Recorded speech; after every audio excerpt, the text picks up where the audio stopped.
Our next speaker is a fascinating person, and he's going to take us on a really interesting journey through his life. So please welcome Levi Kaganowich.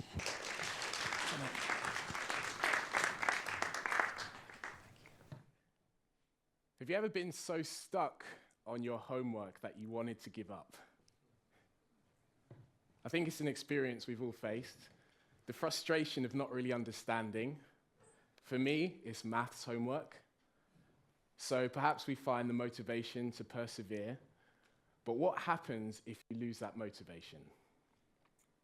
So my name is Levi, and I'm a second-year maths PhD student here at Salford.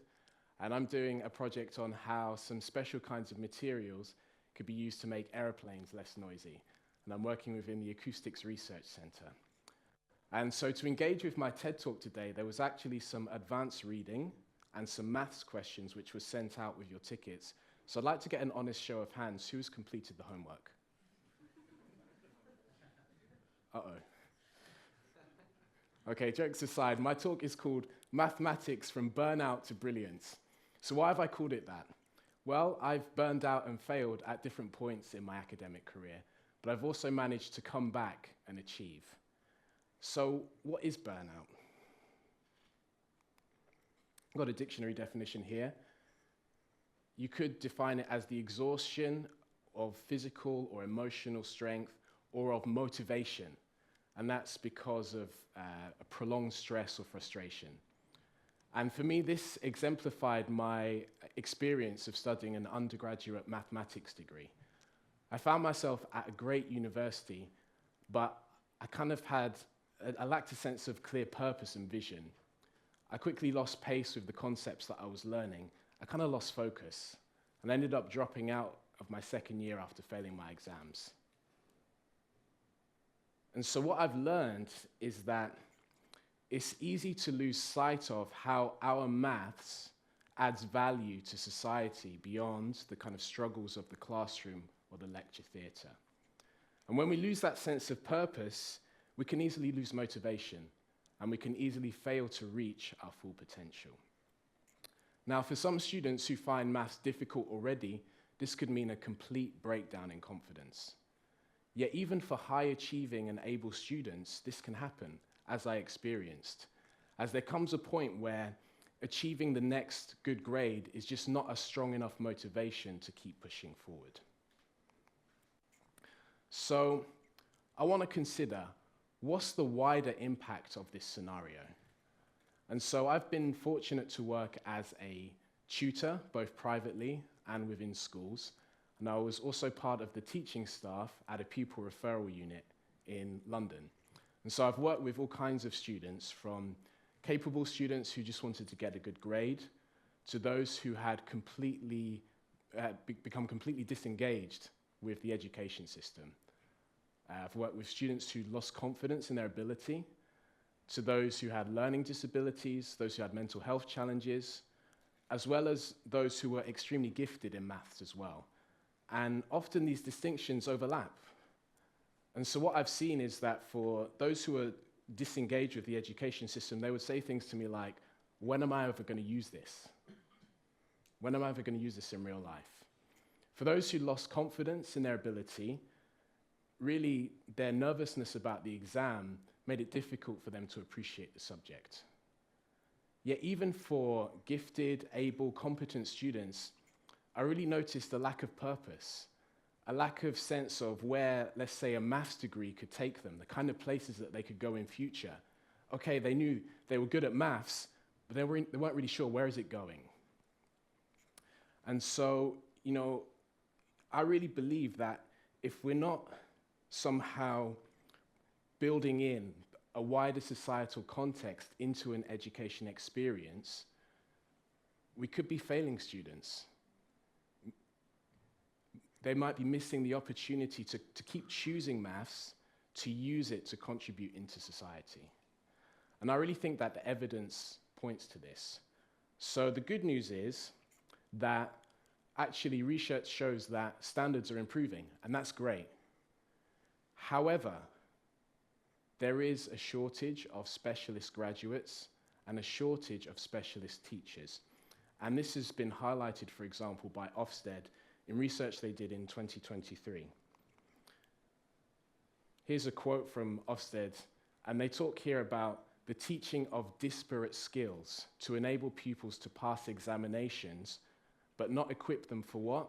For the next stage of education, for work and for life. And they also notice weaknesses in the teaching of mathematical problem solving.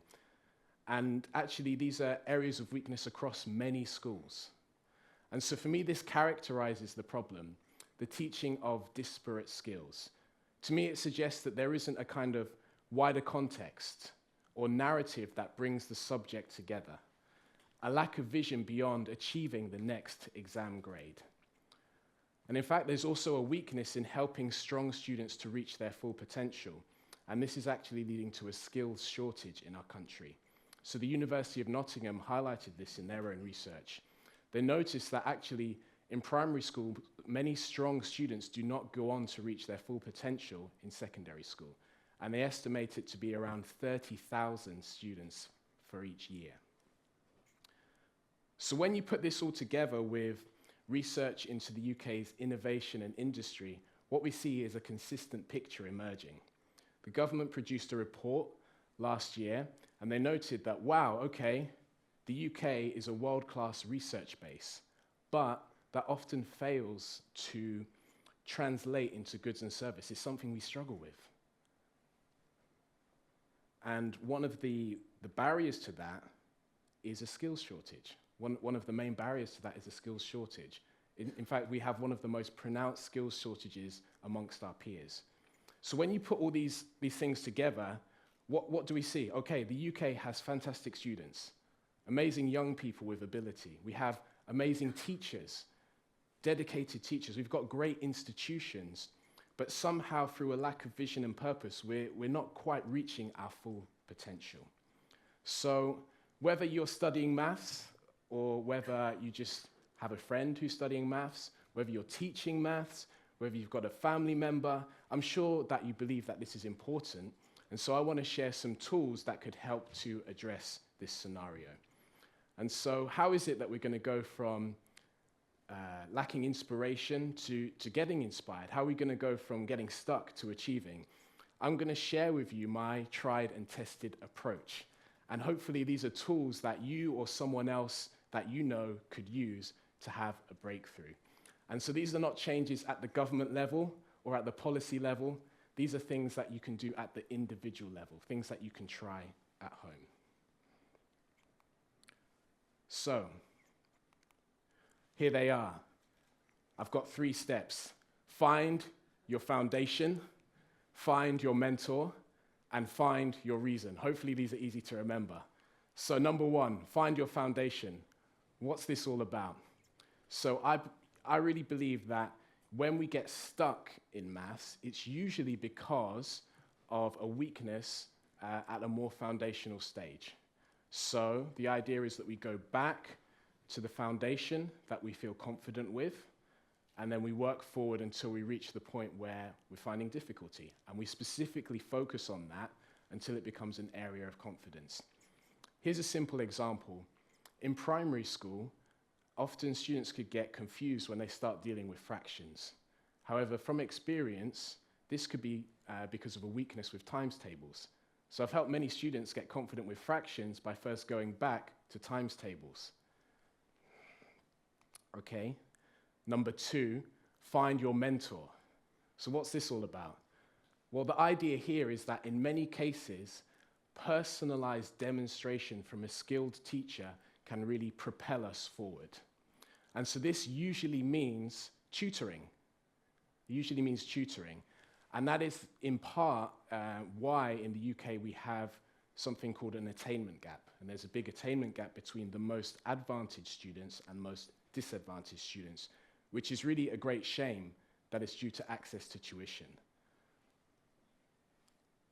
But whatever our economic status, I think it's possible in some way to kind of hustle, to find someone in your life, someone who knows a bit about maths who can help you out. In fact, that's how I got started as a tutor.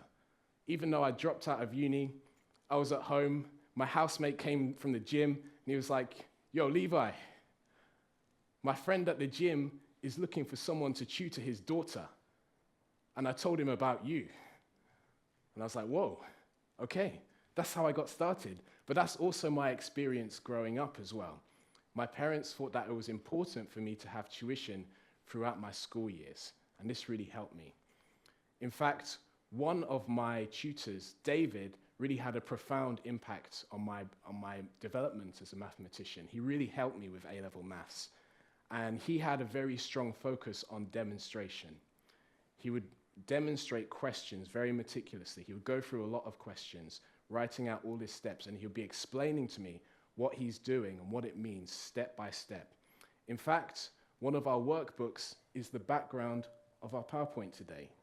You can see his writing in the top right-hand corner there at the top, nice and neat, and you can see my attempts below, not as neat. And so finally, number 3, find your reason. Find your reason. So this is all about putting maths into its wider societal context so that we can understand how our individual maths that we're learning can add value to the wider world. And for me, this happens through reading about the lives of mathematicians or, watching films about the lives of mathematicians, just learning about their lives. They're people. These maths results came from people living real lives. And so actually getting into their story, how did this happen? There's so much great media out there now that we could learn about these great figures, finding out what is it that motivated them? What was it that was in their head? What were they trying to do? This also happens for me for learning about how maths is used in the real world. And this is where we could start to see a human element, that actually mathematicians have suffered from failures in their lives, that mathematicians have suffered from breakdown, from adversity. They face challenges with mental health, learning disability, prejudice. And this is where we could see that actually pursuing our full potential as a mathematician has social implications, it has political implications, even spiritual implications. For example, Florence Nightingale. She had to overcome backwards ideas of a woman's role in her time to pursue an education in maths. Another example, Katherine Johnson, who made a vital contribution to NASA's work in the space race. She had to overcome racial prejudice and sexism to be recognized for her mathematical ability. For me, during my time out from university, embracing the Christian faith and working within the education sector reframed my mathematical ability in terms of a skill that I could use to contribute to the lives of others. And so these became my kind of reasons and motivations to push forward. So I did eventually go back to university and put these things into practice. And through that, I was able to graduate at the top of the class.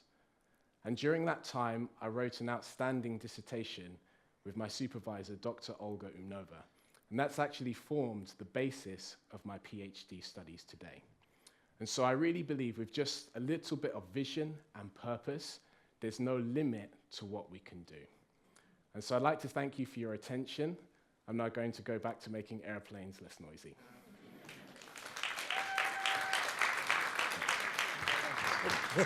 Thank you very much. Well done. Fantastic talk.